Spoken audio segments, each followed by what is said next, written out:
O Mausiño é unha declaración de intencións do que esta adega de Barro quere facer co Ratiño. Trátase dun viño experimental elaborado por Moraima con esa variedade de uva que tras unha longa espera e anos de traballo poderá comercializarse. Pasamos o peor, pasamos ese trámite duro que era o do Ministerio e a partir de aquí, pois, evidentemente, nos primeiros anos non vai ser un viño do que teñamos unha gran cantidade, pero sí esperamos sacalo ao mercado, sobre todo o mercado especializado, para que poidan empezar a analizalo, a catalo e a falar del, non? Pero queren que sexa un Ratiño amparado pola denominación de orixe Rías Baixas, un reto que tamén están a piques de conseguir. Nos queremos facer un Ratiño de Rías Baixas, queremos facer un Rías Baixas Ratiño.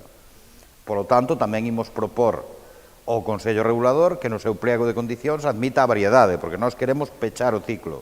Non queremos sacalo como un viño fora de DO, senón como unha variedade máis da DO. Con todos estes pasos administrativos aínda pendentes, en Moraima calculan que poderán comercializar o seu Mausiño nun prazo de 2 anos. No momento que teñamos autorización, nós sacaremos ese viño ao mercado.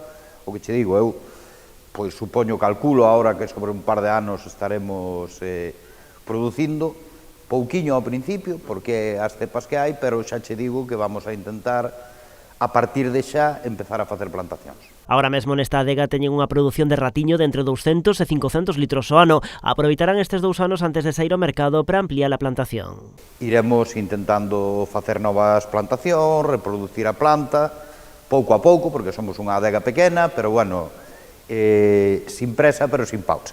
Moraima arrancou no ano 2014 o seu proxecto de vinificación experimental desta variedade autóctona galega, pero a historia vende máis lonxe. As primeiras cepas foron localizadas hai 35 anos polos expertos da Misión Biolóxica de Galicia, que xogou un papel fundamental na súa investigación. O seu traballo foi determinante para que por fin o Ratiño ocupe o lugar que merece no rexistro de variedades comerciais.